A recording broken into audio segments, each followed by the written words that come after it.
to the broadcast. Hashtag Good Morning Cafe at Linda_Alela. Drop in those comments. We get to sample them as we proceed with the show. The numbers to call running down on your screen. We'd love to get your feedback and what we'll be discussing this morning. We take a look at the fate of the Big Four. We do not forget the COVID-19 pandemic and the trajectory that it is taking. We do not forget BBI. Actually, we have no choice but to discuss the BBI, and importantly, these bills that are being proposed in Parliament, in particular, this one that is set to tame party poll disputes. This one tabled by Senator or nominated Senator Mwaura. So we'll be discussing that this morning, and joining me for the conversation is Betty Adera, who's been, missing in action for the longest of time, but we're glad we have her this morning. Betty Adera is the Kano National BBI Secretariat. Yes. I think you're going to expound that role. BBI is here, and there's nothing we're going to do about that. We also have Fred Okango, who's the Secretary General, Third Way Alliance, and importantly, we also have Edwin Kigoli, who's a youth advocate, joining us via Skype. So we kickstart this conversation this morning. Betty, first of all, I've had the take of matters BBI from Fred, what he thinks about it. I also know what Edwin thinks about the BBI. I can almost guess that I know what it is that you think about the BBI, but I'd love to hear it from you. Thank you very much, Linda. It's a pleasure to be back. Pleasure. And yes, it's been quite a while. Yeah. So yes, BBI is here. That's the big thing that Kenyans are all talking about, whether in support, or against, but it is the main agenda right now for a variety of reasons. One, we stand on the intersection of history to really look deep into ourselves as a people and ask ourselves some tough questions. How do we relate, with each other, regardless of your age, regardless of your socioeconomic status, regardless of your religion, regardless of your gender, regardless of the political party, that you subscribe to. Secondly, it's a time that we all need to just step back, and just reflect on where do we want to go as a people, as a young person, as a woman, as a person living with special needs. Where do you want to go? How would you want to be led differently? What is it that can be done differently for you? What can you yourself, at your individual level do differently? And third, it's a time when we need to look at our own constitution. Remember, when this constitution was promulgated in 2010, was it the most perfect document? No. Did everybody, every time, agree with it? No. But as a people, we went to a referendum, remember? And the majority got it. But even as it was being promulgated, the understanding then and the understanding now was that we cannot throw the baby with the bathwater. This is the document we have. This is the baby that has been given birth to. It's not the most perfect baby, but it's good like 90% or even 80-something%. Can we move on with it? Can we implement it? And after a period of time, and 10 years is a good time to go back and look at things afresh, because in 10 years' time, things also change. Right. So we stand on that opportunity right now to look at those 9-point agenda of the things that actually divide us. And so many things are great about this whole process. We are all agreeing that yes, there are things that divide us that we need to come round a table, and talk about. We are perhaps not agreeing, all of us, on the how. I think the issue here is more on the how. But for me, from where I sit, I just urge all of us to just look at this document for what it is. Look at this draft report, for what it is. But appreciating the fact that there is no democracy that can ever have a perfect document. But would it be better than what we have? If the answer is yes, and I hope it is for majority of people, then let's move forward with it. All right. Coming to you, Fred, and I'll tell you for sure that Edwin Kigoli is not convinced that as a country we need to go to that point where we can have a conversation revolving around BBI, and a positive conversation for that matter, in the sense that we'll have this document probably go the direction where it's not going to be contested in any way, or just have this document in a way sail through based on the proposals that have been incorporated. I would also want to acknowledge what we've witnessed over the weekend, that most of the clergy or most of the people, the church side, is probably against the BBI as it stands today, arguing that if at all we have to have a conversation in regards to the same, we have to make changes on this particular document. What would you do as a person who is for the BBI towards ensuring that you're able to twist the mind of the likes of Edwin Kigoli, the churches, which are crucial and instrumental in making changes every other time? Because why I'm saying this is because Edwin Kigoli is pretty much of a young guy.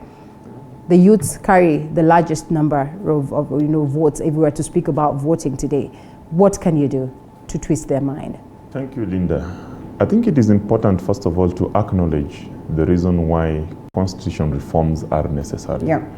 And the first thing that we have to acknowledge is that when you are amending, because this is amending, we are not changing, yes. we are amending. It means the Constitution of Kenya 2010, that is a very progressive document, remains, but sections that have not worked or that have worked but can be better have now an opportunity to be amended. Now,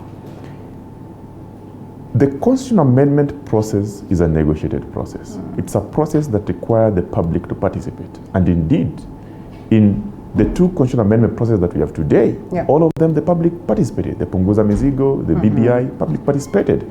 And if you look at the contents, most of the contents are related.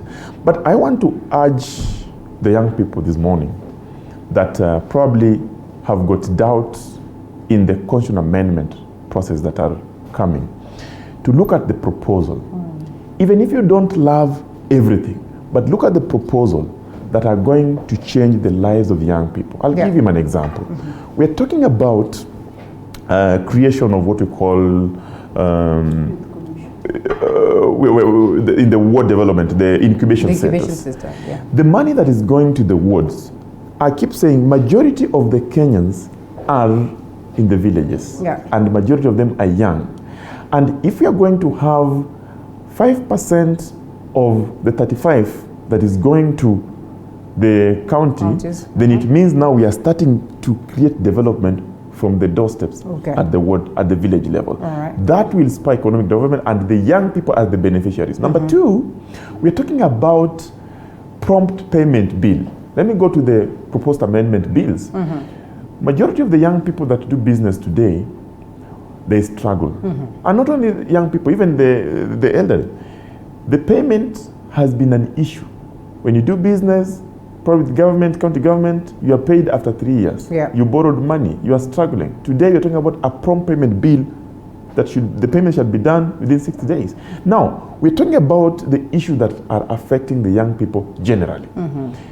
Underemployment, joblessness,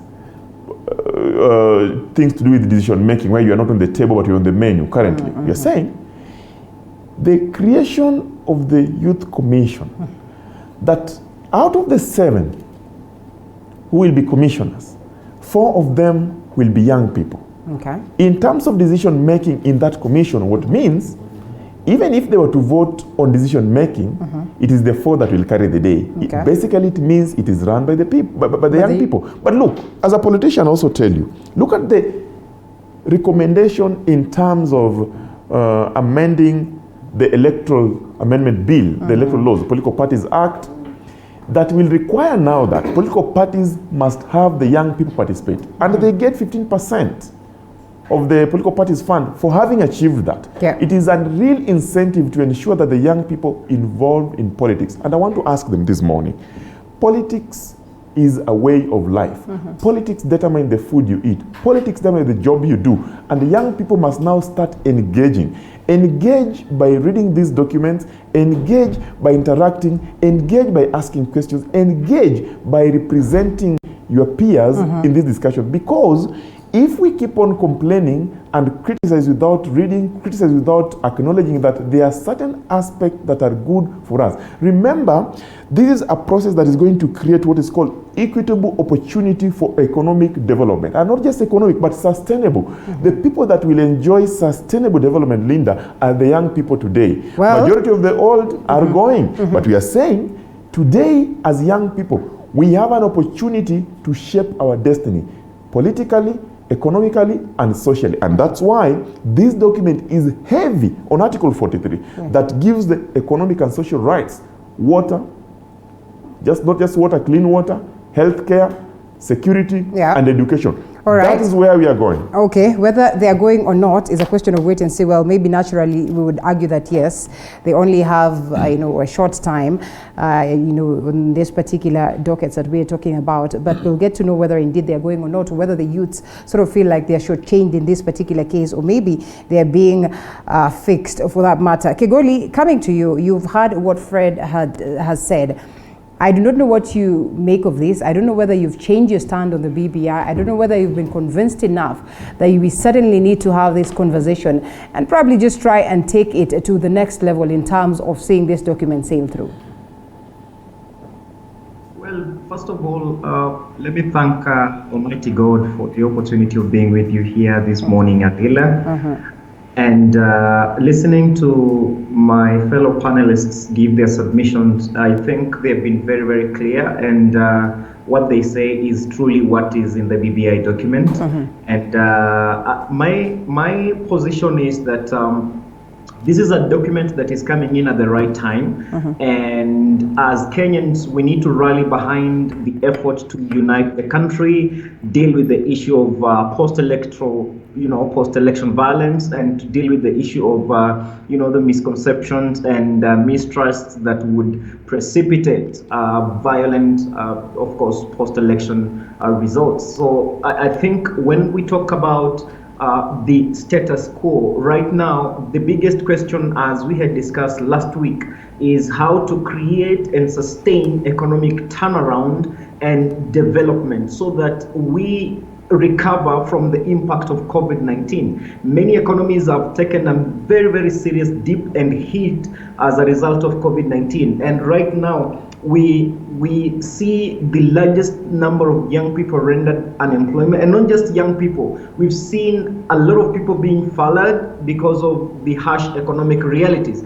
And moving forward with this document, what we also need to be very categorical is that it needs to be a very practical and live document, as the president has always stated, so that it addresses itself to the underlying realities on the ground, because many provisions we've seen, they have remained just that, like they cannot translate on the ground. And right now, what we need to see is not just a growth in GDP numbers, but also translating to reflect the actual situation in the ground. Alila, if you want to walk to universities and talk to them about what is your prospect of landing a job, what chances do you have in securing even a loan to start a business, least to mention, many university graduates are released into the job market without any additional skill that would enable them to manage themselves as they wait for their dream job. And perhaps BBI can also come out very strongly on this, so that maybe we can have universities recalibrate how they offer their curriculum, so that at least once you're graduating, you also have an extra skill that you can be relying on as you configure your life. Because look, emphasis right now is on skills. So we also must be alive to the changing times. And Alila, you'll allow me to say this. This document, as it is coming, we need it to be very accommodative and to bring all divergent and differing views and all those for it, so that it is a harmonizing document, not a document seen to inflict pain on others while cushioning others. So what we need to see is really goodwill in terms of bringing people on board. Let us hear what the people who are skeptical about the document are saying. Let us put their views and ideas on the table so that we can see their veracity and test the applicability, so that again it doesn't just become a matter of raising concerns about BBI, yet there is no valid ground to sustain that argument. So but as my good lady said, this document is really good right now. The provisions, a lot of them in the document are very well put, and if actually they are implemented, to the later, and then we are going to see a different economy. And moving forward, we are likely to see a new Kenya, a new country, and a new giant, not only in East Africa, but in Central Africa as well. And Kenya is just going to realize its potential to the maximum. Okay, well, still picking it up on that, and just to try and understand some more what it is that Fred spoke about, that this document is extensively going to be of benefit to the youths. Let's listen in to what Right Honorable Raila Odinga has to say, and equally some bit of what President Uhuru Kenyatta had to say, and then we come and ponder on the same. Talking about 2022, you're saying Raila alisema nitafanya miaka mitano alafu nitawachia Kalonzo. Nimefanya miaka mitano.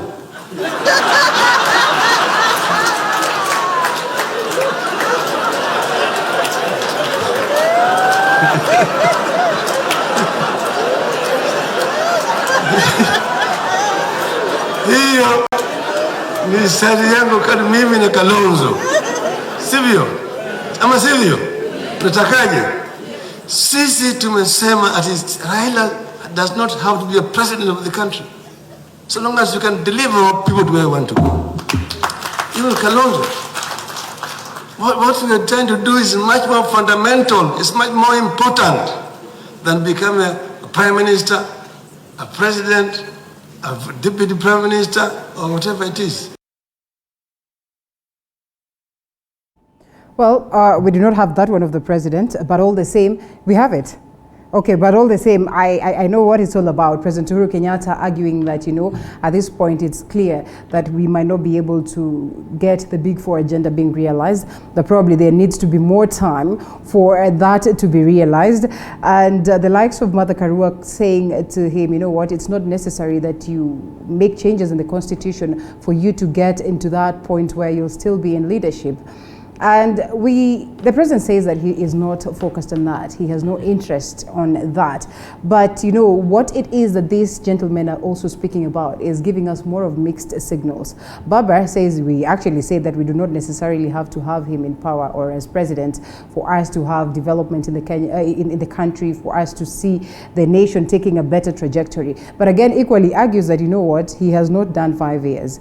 So all these mixed, you know, talks that we are witnessing today, President Uhuru Kenyatta saying that I'm going to exit the stage gracefully, but on the other hand, equally arguing that, you know, if we have to realize the Big Four agenda, then there needs to be more time for the Jubilee government to proceed and do this.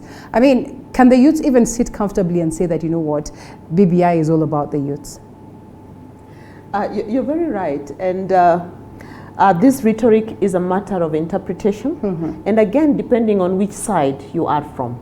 And it's becoming very clear the arguments pro and against the BBI debate. The script is apparently the same, whether it's from the religious side, whether it's from the young people, whether it's from women. You know, there's a section of persons or groups of people who seem to be opposing it, but their script is actually the same. It more appears like they've been told, this is what, you know, go out and say. But look, we have to be governed by someone. We have to be governed by a group of people. That is just how we are structured. So whether it is President himself, whether it is Baba, whether it is who, someone has to be president come 2022. You know, it can even be you. It can be anyone, you know. So for me, the big issue here, if you ask me, is that can we have a document that protects all of us in the best possible way, regardless of who occupies that seat? What is in it for me as a woman leader? What is in it for me as a young person? What is in it for me as a person living with disability? What is in it, you know, what is in there for people in the agriculture sector? What is in it in there for people who are entrepreneurs, and so on? What does it mean for our health sector? What does it mean for the education sector? For me, these are the conversations that actually we need to all, you know, be bringing out and interrogate this document against those kinds of parameters. That way, we are going to ensure that our debate is healthy, our debate is progressive, and our debate, if it gets to where we actually want it to be, will make good, not only for ourselves, but also for the generation to come. Now, the Big Four agenda were actually big, just as the name says, Big Four agenda. infrastructure, you're talking about healthcare, and now we are in the COVID-19 pandemic. You're talking about food security at a time when just before even the COVID hit, remember, like half the country had, locust infestation that really eroded all the gains that had been made in the food security sector. Right. So we became food secure before we became sick, with COVID-19. COVID, yeah. So personally, I see the frustration of His Excellency the President, arguing that there's no much time left, for him to achieve his dream of leaving a strong legacy behind. But remember, even prior to this year, and prior to from mid of last year, going back, he spent a lot of his time fighting graft. He spent a lot of his time trying to figure out how to work together with the deputy who seemed to have been reading from a different script. Yeah. So in his own office, in his own, the institution that he occupies, already there were signs of discord. Already there were signs that these two gentlemen are not reading from the same script. And if that case is as we understand it to be, then obviously how can you meet the goals that you actually set? I would want to look at it as though Betty is suggesting that there was lots of sabotage that we've not been able to realize the Big Four agenda, or we are likely not able to realize the Big Four agenda by the time the president is exiting the stage. Really, can we say it is the case? Can we look at sabotage as the main reason why we are not getting this? Are there any chances that we would have easily, seen this sail through or seen this happening? Linda, Jubilee government was elected as a ticket. Yeah. Deputy Presidents William Ruto and Uhuru Kenyatta. Yeah. And therefore, their success is for the both of them, right, and their failures for the both of them. I acknowledge the challenges that this government have faced, politically and economically. But because the Big Four agenda was basically to ensure that we're economically stable, from the food production, universal health care, manufacturing, and affordable housing. But I listened to the president in his 7th State of the Nation address the other day. Yes. And there's one thing that the president said, and I agree with him. He said the Big Four agenda was not a project. Okay. It was a strategy or a framework for sustainable economic growth.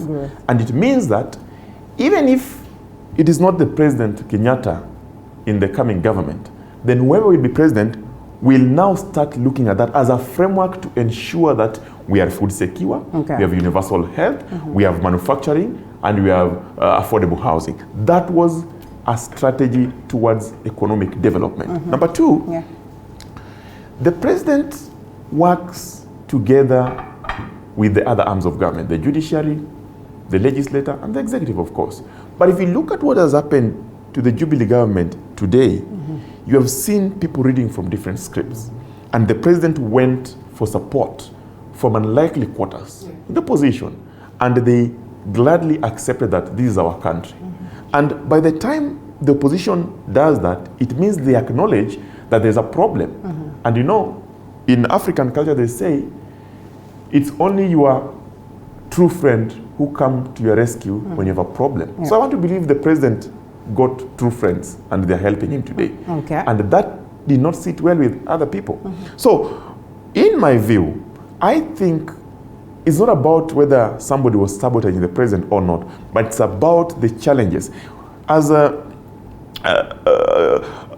we have said before, look at how the problems started. It started from immediately after election, where there's some competitors who believe that they won these elections, swore themselves in, and they said, no, we are going all the way, Supreme Court, all the way, Then came the calamities, locust, food production down. Then came now economic meltdown, where the economy is doing so bad. Then came now COVID-19. Today, we can attest that people are dying of COVID. We can attest that the doctors are worried. They have even issued a 21-day notice strike. But look at the president's agenda. Universal health care. Today, the government is saying they're not able even to cushion Kenyans through NHIF. It means that we have to reflect and see, if there is indeed a problem, How do we fix it on the long term and on the short term? Yeah. On the short term today, we must secure Kenyans from COVID. On the long term, we must look at a process that is going to ensure that all Kenyans have access to universal health care. Yeah. That means, look at the proposal on health bill amendment, creation of the health commission, that will now ensure that they propose policy to the national government to manage the health sector. Yeah. So, in all these things, they're interrelated. The Big Four agenda, if you ask me, the president can outline its success in the next address, State of the Nation, which probably will be next year.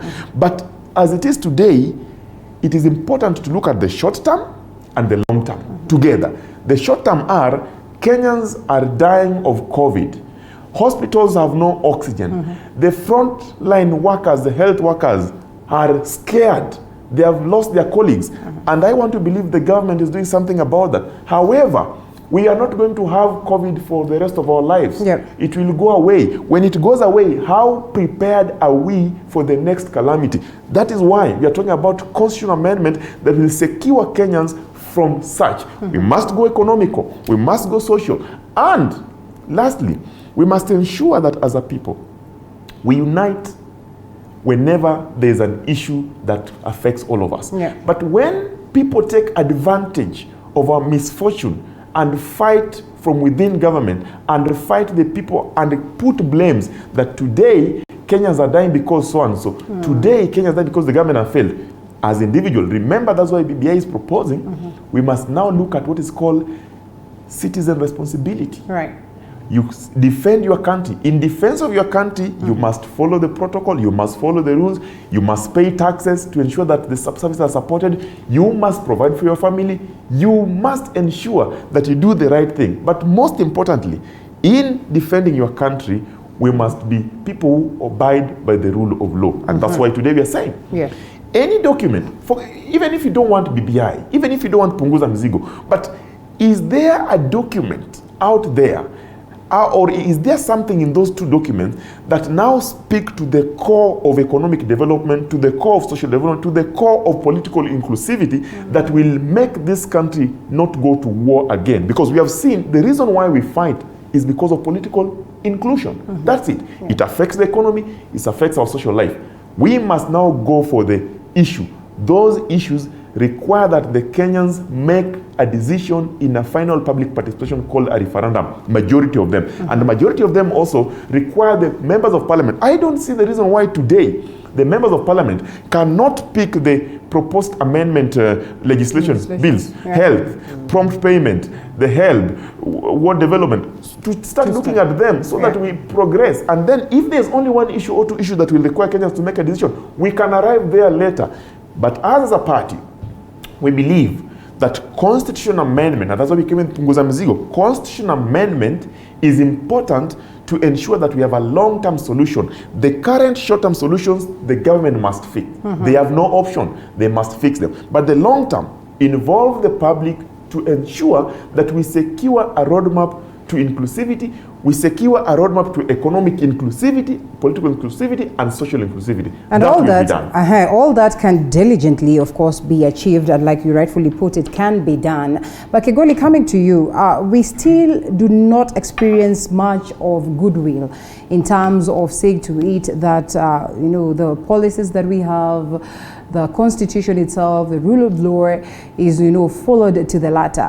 What really can we do to set a scenario where, well, in as much as we're going to have this conversation of the BBI and probably reach a consensus on having this document sail through so we can amend the constitution, at what point then can we switch this whole conversation to get leaders who would be willing to see what is incorporated in these special documents sailing through or implemented? Thank you, Alila. While I appreciate the very valuable submissions by my fellow panelists on the Big Four agenda, allow me to briefly say this. No government in this world implements 100% of its manifesto or its agenda. There are other dynamics that come into play, and you realize that a number of items you had lined up for implementation are not really going to work.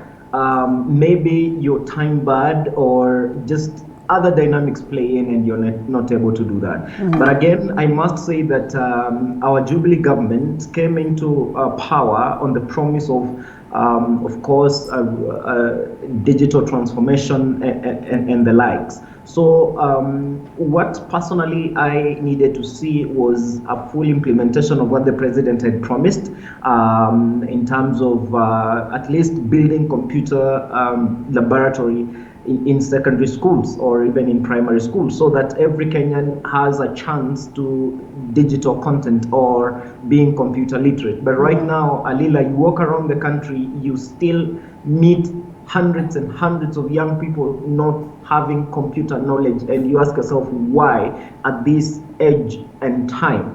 And again, Alila, I must say that you see, what we need to do as Kenyans and as young people, when you talk about an agenda like manufacturing, innovations to power our future, and when we implement such an agenda like manufacturing, we are creating jobs. That means we are going to have many Kenyans who are going to be in the tax bracket, and that means tax money is going to somehow meet the revenue targets. And when we talk about healthcare, that means your health would mean a healthy economy. So it is something that has a ripple effect, or its effect can also be felt somewhere else. And if this agenda was implemented to the latter, not fully because of course, time, but somewhat or considerably, then right now we could be talking about something else or something different. But again, I think it is not lost on President Kenyatta that he can pull a serious string or something serious about the Big Four agenda. You see, an agenda like healthcare, that is something that is touching on every Kenyan. Talk about food security. We need to make sure that nobody is going hungry in this country in this age, at this point in time. And when we talk about a population of young people growing or increasing, and the size of the economy not growing fast enough to accommodate these numbers,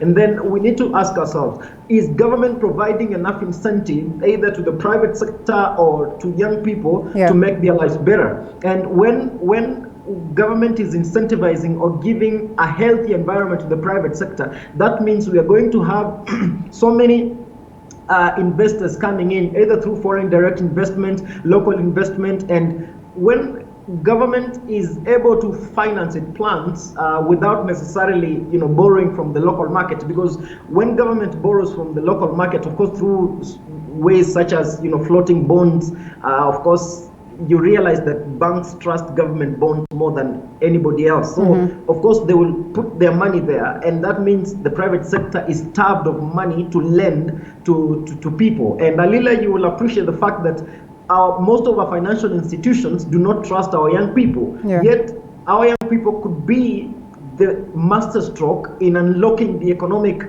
of course, Okango talks about meltdown, and we could charge in so powerfully and bring back the economy to productivity, because in the future these banks are going to rely on these young people who will now then be of age, like they are now mature adults. So if you can't trust me at this point in time, so then why would you need me later on when I've struggled through and now I'm able to stand on my own? So what my rallying call is that let us, as Okango said, that we come together and help our government to achieve its mandate, because whether you voted for it or not, it is our government. And when they implement the agenda, it's going to touch and affect on all of us. You've seen a port built in Kisumu, and that port is going to unlock, the economic figures of the region. All right. And therefore, this is the way to go, and this is what we need to do as a country. Let's trust our young people.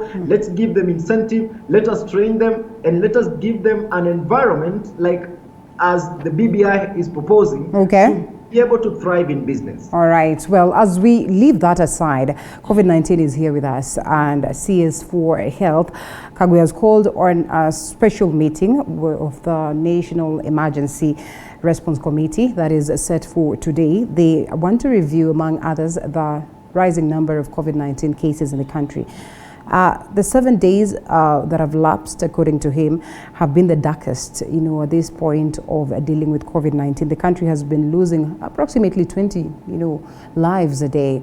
That is something that we need to get worried about. Well, Kenyans still at that particular point where they do not know what to do. They argue that maybe COVID is not here, or there's something that we do not know. We still are grappling with graft on matters COVID-19. And we ask today, just what way forward, even as we're talking about BBI, even as we're talking about other progressive issues in the country that are set to keep us afloat? COVID-19 is real, and actually I agree with CS Kagwe that the last 7 days actually is the darkest, because we've lost a total 270 people. 10 of them are high-ranking medical doctors. So if the doctor who is supposed to take care of me and you when we are sick is the one succumbing, to this pandemic, are we still saying that COVID is not real? Certainly are we still saying that I want to wait and see someone I know, who has died, or someone I know who's actually, getting sick? So to me, I think there are a couple of questions that we need to ask ourselves as Kenyans, but also ask CS Kagwe and his health team. To what extent are our health workers, protected to serve us, protected to protect us, protected to manage our illnesses when we show up, in the health sectors? We are apparently experiencing a second wave and a more aggressive, wave of this COVID-19 pandemic, and that's not unique to Kenya. That has happened across countries in the world. To what extent are we learning, from similar experiences in other countries, even within Africa, in other countries that are more, developed than us? How prepared, are we as a people, as a government, to handle a second and even more aggressive wave of the virus? And there could be a third and a fourth. We do not know. But it appears COVID-19 is around, and it is going to be around, for a while, except we all, come in and really take the piece that we need to take as individuals, but also collectively as a people, but even more importantly, seek for accountability from the institution of government that should protect us both at national, and county levels. Now, what I hear every day when I work, in the slums of Nairobi, is the graft around the COVID-19 pandemic in Kenya. The KEMSA story, scandal, and several others. And when you go down to that Mama Mboga and you're telling her, hey, lady, you must have your mask on and sit in a way that is respecting, the social distancing and sanitize all the time and do those kinds of things. I personally have put in place like hand washing points around these crowded places. But in the evening, the water is still there. Wow. The soap is still there. Okay. Meaning what? People are just not doing it. But I'm thinking that it's a high time we go down even more to speak and educate people, really, and tell them that, what, graft happened, it did not happen, but the person who's going to get sick and die is you. Or is your child, or is your spouse, or is someone, And hello, we just heard from CS Kagwe that NHIF, it's not going to cover you're that. Really on your own. The minute you get sick of COVID-19, you're pretty much, on your own. So I'm thinking that we must not get tired, of selling that message, of educating continuously our people in the dinner tables, in our homes, in our neighborhoods, everywhere it is that you go, in the matatu. If you see someone, just speak a word that, hey lady, hey young person, please ensure that you put your mask for you and put it on correctly. You're not putting it on, for the police officer. Because when you get sick, it is actually you. But even more importantly, we are moving towards 2022. We are moving towards a heightened, political pulse in the country. Campaigns, will soon start, and people must gather. You can't do campaigns and people are not gathering.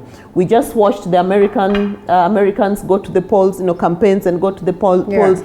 Tanzania, our neighbors, just the other day, did the same. The question is, us as Kenyans, how prepared are we? Because the clock towards 2022 is ticking, it's not stopping.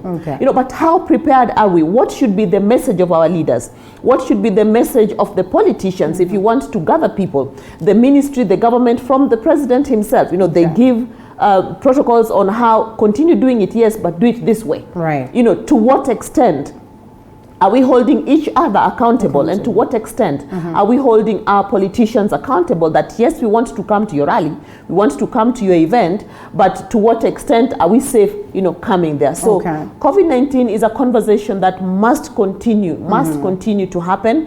And to me, I will just applaud CS Kagwe and his team that you've got to secure and protect the frontline workers insofar as prevention, mitigation, and management of COVID-19 in Kenya. Who weekly, or week in, week out, they're threatening to go for strikes. And open letter to President Uhuru Kenyatta dated November the 15th, 2020 from Third Way Alliance. Absolutely. And of course, subject, Mr. President, stop COVID-19 genocide.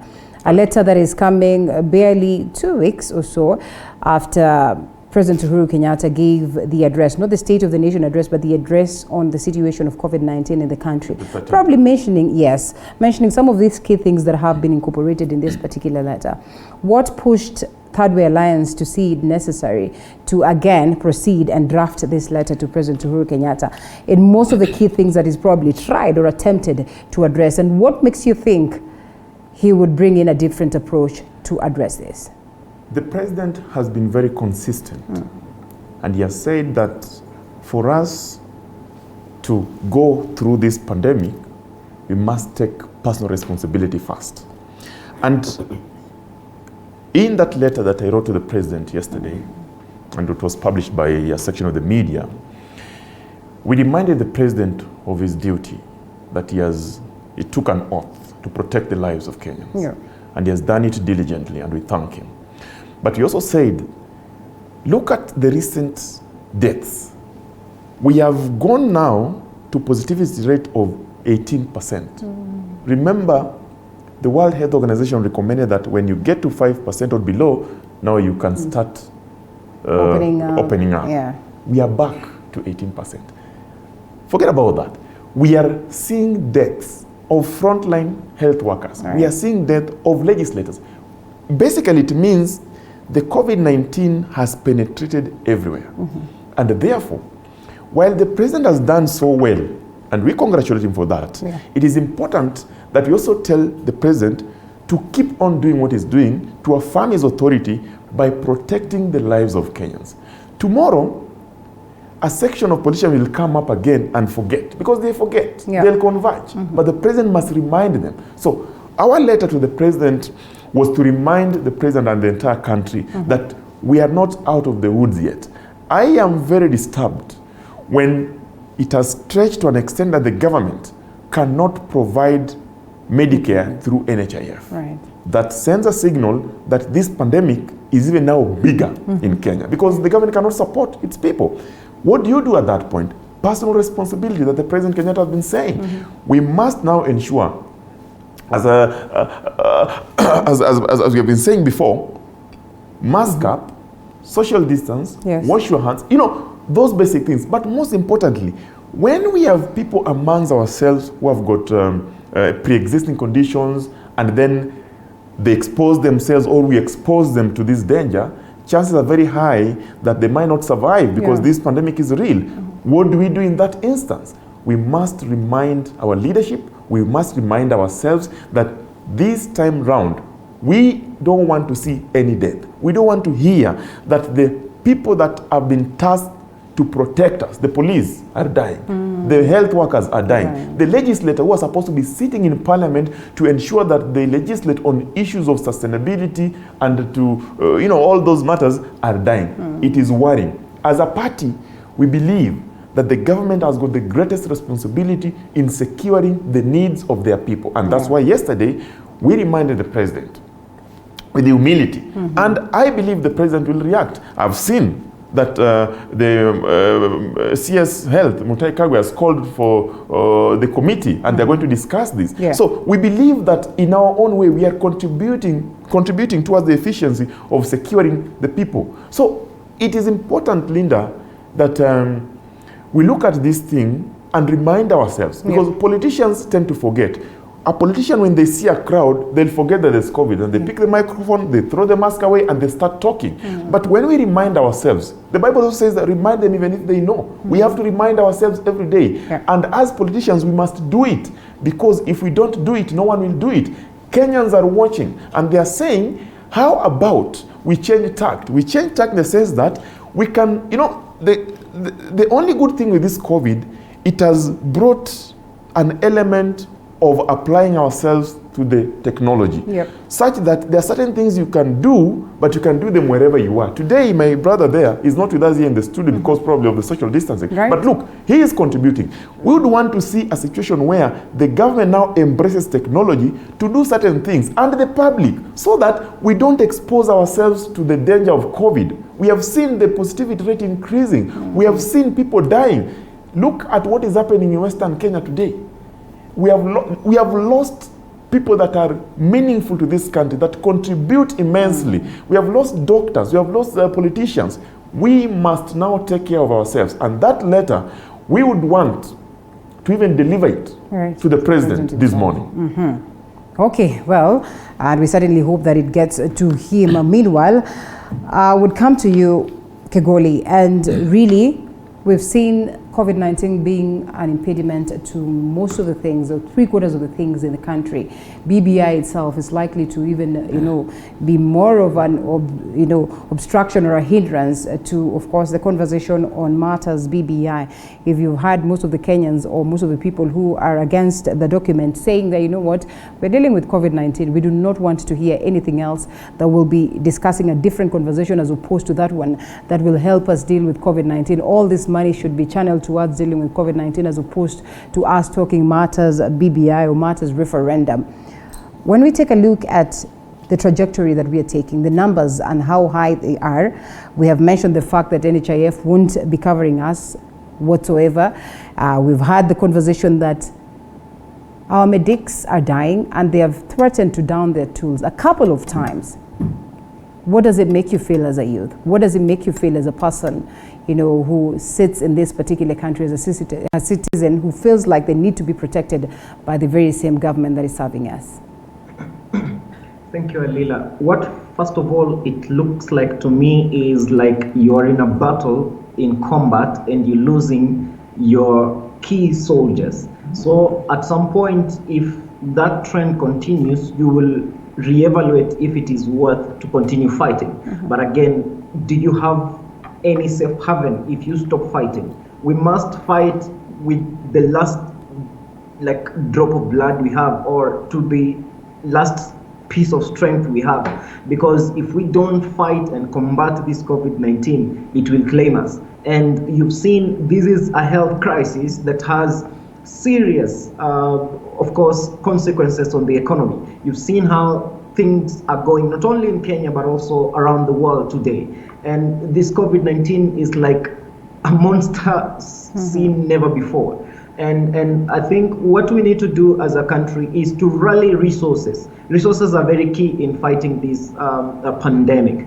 And you realize that a number of doctors, many of them, we've lost them. We've lost nurses. And when we see this happening, it doesn't inspire confidence. Yes, we pay tribute to them, but again, we are losing the people who are supposed to be saving us.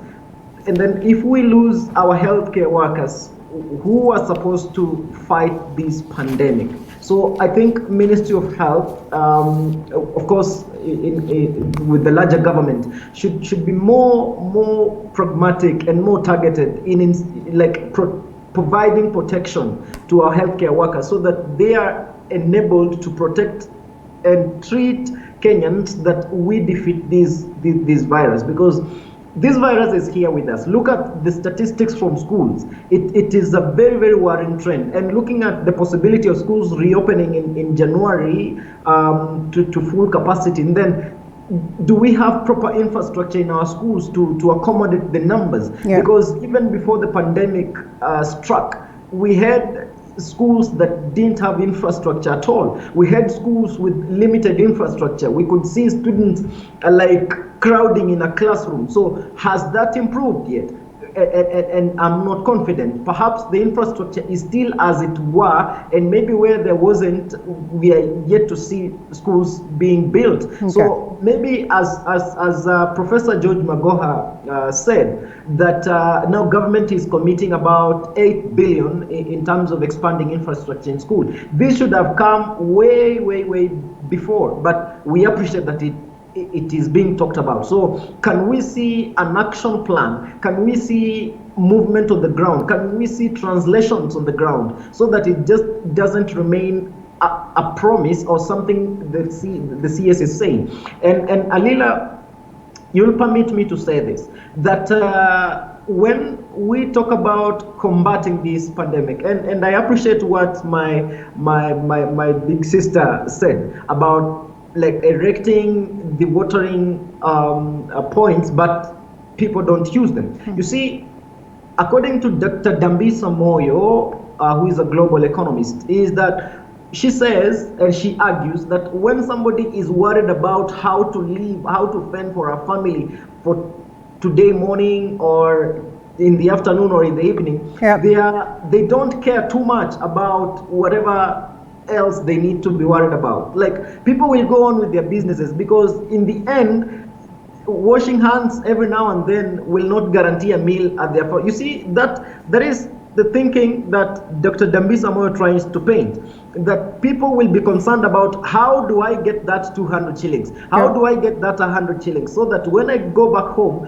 at least I'll carry something that my kids will feed on for the night. So we are having an economy that is hurting. We're having people that do not have anything guaranteed to put food on the table. So what do? And we've seen this in the media. Many Kenyans have been interviewed. Like, why would you risk to go out and looking at the figures and the numbers rising? Right. And some of them responded, Alila, that how can I stay in my house? My kids are crying of hunger, and I don't have anything to do. What do I have to do? I have to put my health on the line. I have to put everything on the line so that I can make ends meet. If I don't do that, then my kids will die of hunger. Like, this is a death sentence that I'm staring at. So I have to get myself out there of whatever consequence that may come, but I must fend for my family. So when we look at that, Alila, and right now, you'll just permit me to say this as I finish on that part, that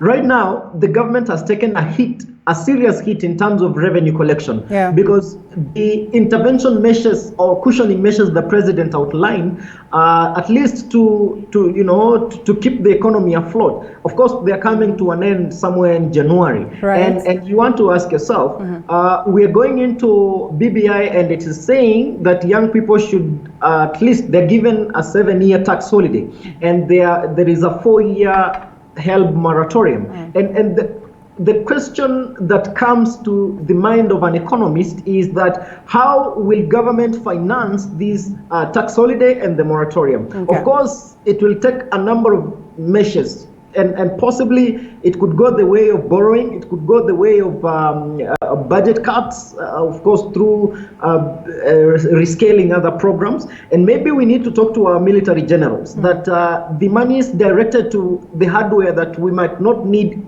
almost immediately, is redirected to, let's say, agriculture, manufacturing, and such stuff, so that at least we inject a lot of air into the economy and the breathing space is enhanced so that we move our economy forward. All right, and as we leave that one, I think it's a conversation that is ongoing. We can always touch on the same as we proceed, but we do not step out of this space without discussing this. And we've talked about, most of these legislatures presenting bills or looking into different bills and all that. There's this special one that is being fronted by nominated Senator Isaac Mwaura, and it's called the Drafted Bill for Sanity, and a new bill that proposes that all political parties hold their nominations on the same day to slam brakes on voter importation, or often address the chaotic scenarios that we see in most cases.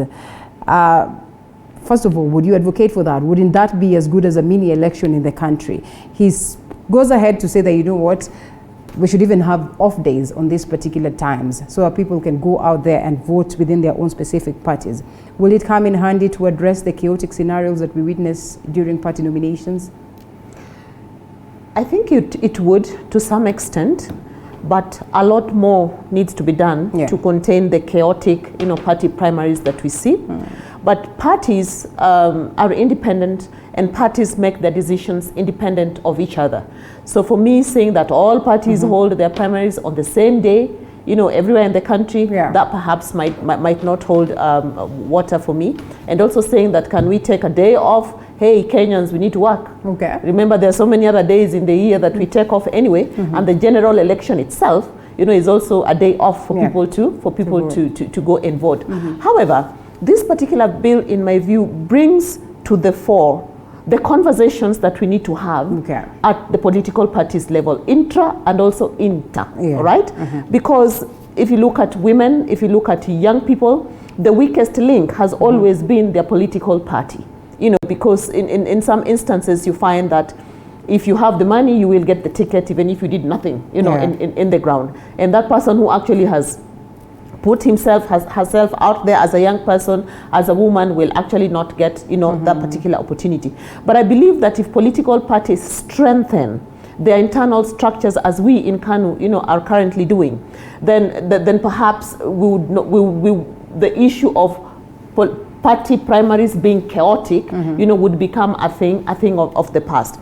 And even the current BBI proposes quite a number of proposals directed to political parties to ensure that the party lists that they come up with are in tandem with the constitutional requirements and are actually lawfully bringing forth the right kind of numbers of young people, the right kind of numbers of women, and the right kind of numbers and considerations of persons living with special needs.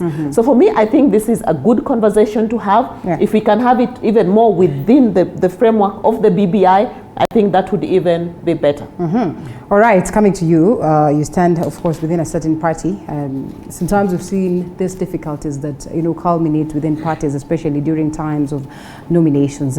Do you suppose then that this bill, and the raft of proposals that it presents would come in handy to address the differences that we witness at this particular period? Yes, Linda, I've had a precursor look of Mwaura's bill. The proposals are cogent. They are good in the sense that, the problem that we have in this country is we have not institutionalized political parties. Political parties must now become institutions. They must be strengthened so that they believe in certain ideologies, so that they become like corporates. They are run like corporates professionally and within the confines of the laws. Now, the problem has been in the nomination. And not only nomination, the problem has also been in the party elections. When you're electing the SG, the chairman, the party leader, and all the neck organs, there's been a problem. I want to believe that political parties have got their own constitutions that govern them. That's number one. Then the political parties are also governed by the Constitution of Kenya and also Political Parties Act.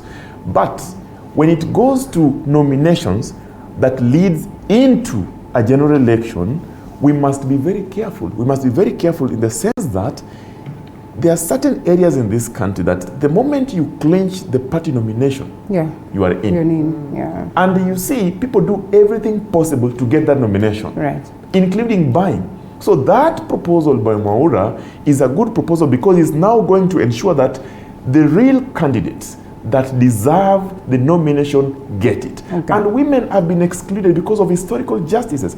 Women who are competent, suitable, and capable, when they go for nomination, because they fear violence, they'll not clinch the seats. And that's why today you see we have a problem with achieving the 2/3 gender rule. Because women, they don't like violence, but they want to go for a competitive process that will give them an opportunity to compete fairly and squarely. So I think with the proper management of political parties, with the proper management of that bill that now will come again to to supplement the electoral reforms, or rather the electoral law reforms that are proposed in the other document, then it is a good thing. But look here, to ask Kenyans or the government to set a day for the same, I think is too much.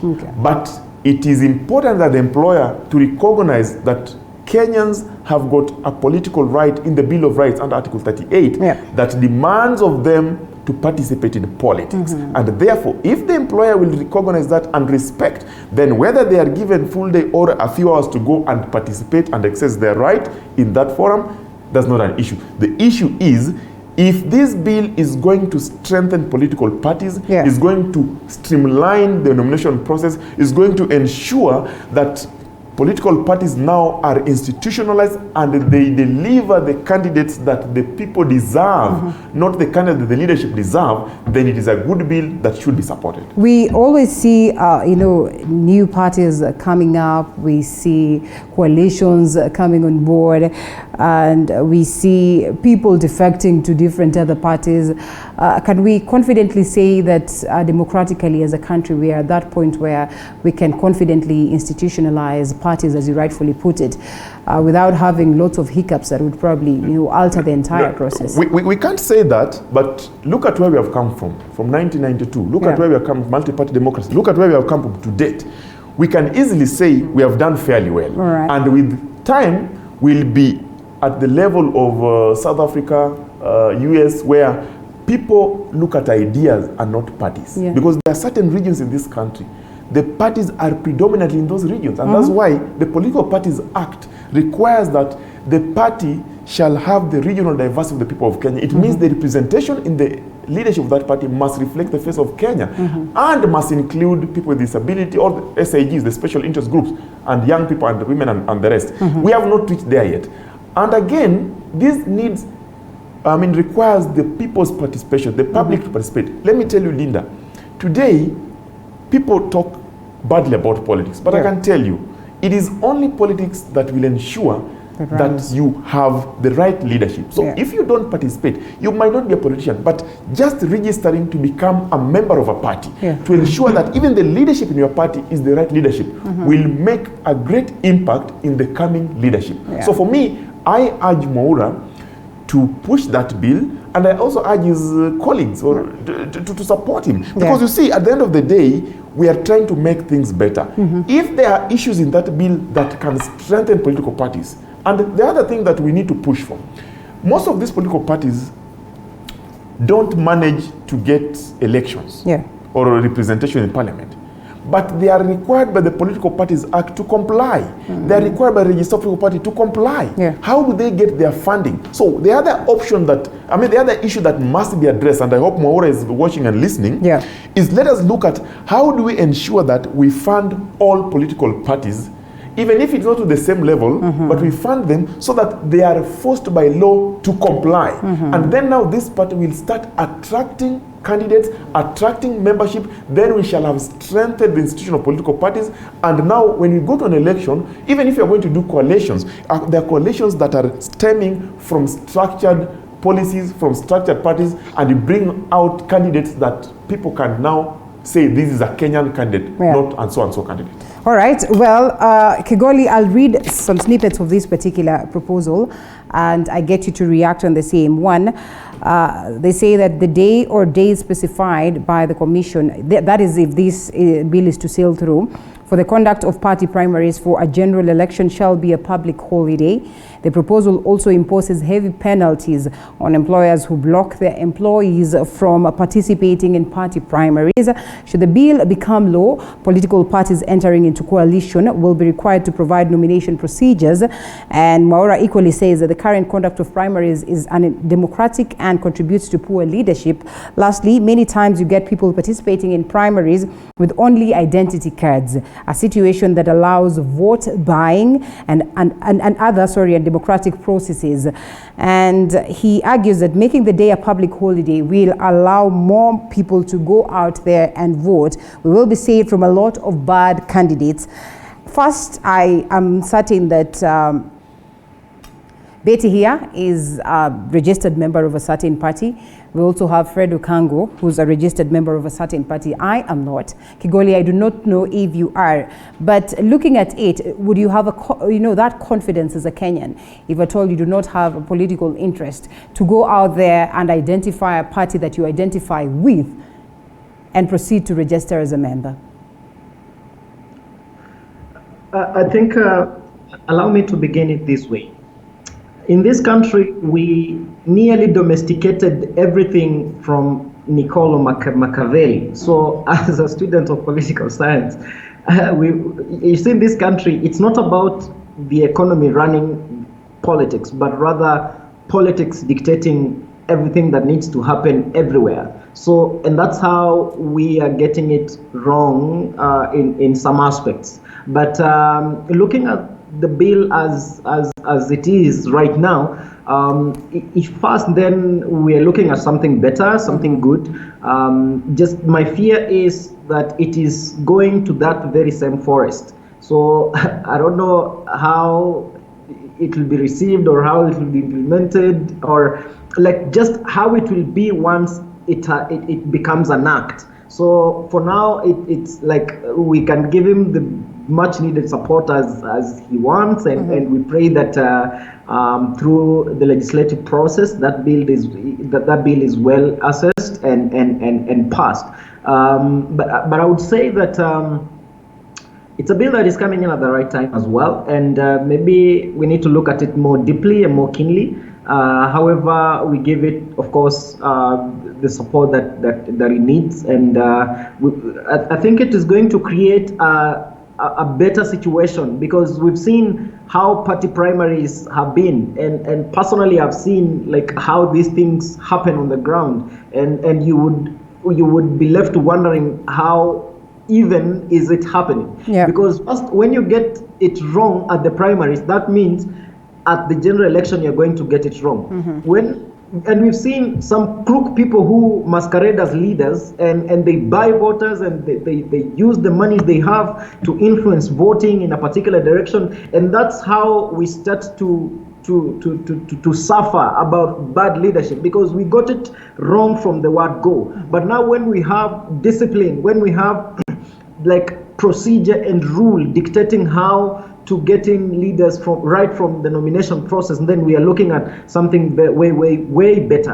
And look at it this way: when we make our political parties, like we depersonalize political parties and give them identity in terms of ideological beliefs. Like when we talk about ODM, what does ODM stand for? When you talk about Jubilee, what does Jubilee stand for? When you talk about Third Way Alliance, what do they stand for? And I am not confident we have a party in this country that can really come out strongly and say, these are our policies that we are advancing. Like when you talk about ODM, I don't know what the ideology is. When we talk about Third Way, when we talk about Jubilee, you know, like our parties are just for politics, and many of them are just political parties and nothing else. And that is so sad, because you'll find good leaders not having the grace to get a party ticket, of course, because maybe some cronies in the party want you to give them something so that you can get that party ticket, and they give somebody who has money but has no ideas, and leave out somebody with ideas without money. Not knowing that when you give somebody without ideas and has money,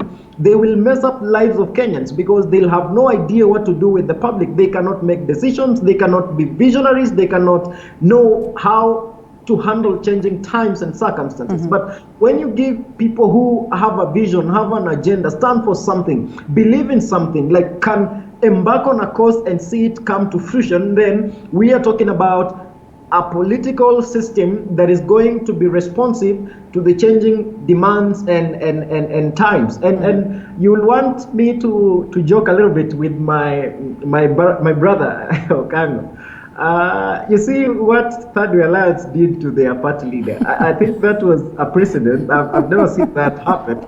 And maybe he can tell us how they got it. Well, you know what I'll purpose to do? I'll make sure that Okango and Betty are able to get your numbers, so at least we see who's going to convince you to join their party with so much confidence. Because, you know, while you were saying that they probably do not have proper ideologies, they were all smiling, because, I mean, in their own respective way, I think they believe that they do have, you know, they do have proper, you know, ideology. Yeah, because time would not allow us to discuss that. Please allow me to give them your number so they can convince you. Otherwise, I'd have to say, gentlemen, thank you so much. That is Edwin Kigoli and Fred Okango. And we also have Betty here. I'd allow you 30 seconds of parting shots, generally on what we've discussed and what way forward as a nation. BBI is here with us. I urge my fellow Kenyans to take it seriously, take a moment, look at it, take the decision for yourself and ask the right questions. And let's all move towards the referendum so that we can move forward together, as a nation. Lastly, COVID-19 is real. Do not take it for granted. If you're still waiting to see someone who's going to get sick or die for you to believe, that person might just be you or a loved one. So let's all take care, protect ourselves and protect people around us. Ekuru Aukot was Third Way Alliance, and Third Way Alliance was Ekuru Aukot until you people surprised us. I knew you'd say that now. Okay. That's a myth. Clearly, it is a myth after what happened. Political parties are governed by the NEC. Okay. And the NEC is not an individual. The NEC is an elected body that has got responsibility. It's an organ. And having said that, issues to do with the political parties, politics, is story for another day. Yeah. But my parting shot is this country is bigger than all of us. Yeah. This country is for all of us. And if this country go down, we all go down. Right. Look at how COVID-19 has made it difficult for business to thrive. People are applying for insolvency, companies. People have lost jobs. Children are in school. Our whole year, academic year wasted. We must be careful so that we protect our loved ones, we protect ourselves, and we protect other people. But lastly, constitutional amendment is a conversation that will not end today. But in our conversation about the constitutional amendment, let us look for what is of benefit to the people of Kenya, economically, socially, and politically. And I believe that in that discussion, Kenyans will see the sense of ensuring that we have a long-term solution to perennial post-election violence. We have a long-term solution to joblessness of the youth. We have a long-term solution to historical injustice meted against women, and we have a long-term solution to inclusivity in this country, because that is the only way that we can now say we indeed have economic and shared prosperity. Otherwise, we'll go back where we started. It is time to reinvent ourselves as a people. It is time to invest in ourselves, and it is time for the government not only to invest in the people, but also the people to invest in the government. That is why we are agitating for now citizen responsibility. It is not now what the government can do for you, but what you also can do for your government. True. Kigoli. Thank you so much. Number one, my focus is going to the state of the economy. And right now, there is a lot of productivity lying in the hands of young people. There is a lot of creativity in the ability to move this economy forward. And we as a country are struggling with the issue of revenue. We are struggling with the issue of foreign debt. We are struggling with the issue of power tariffs. We are struggling with the issue of agriculture.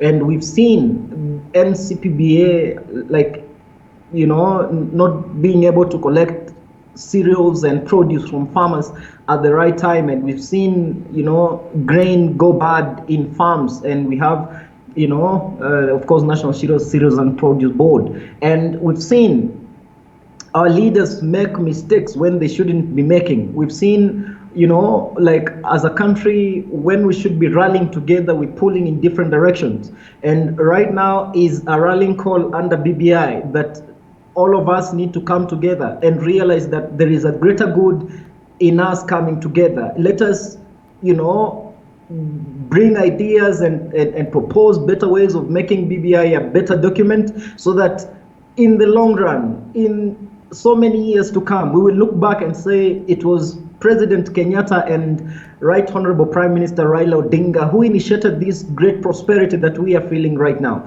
And I want to challenge young people that BBI is not for Raila Odinga. BBI is not for Uhuru Kenyatta. BBI is for you, because Raila Odinga and Uhuru Kenyatta will not be there forever.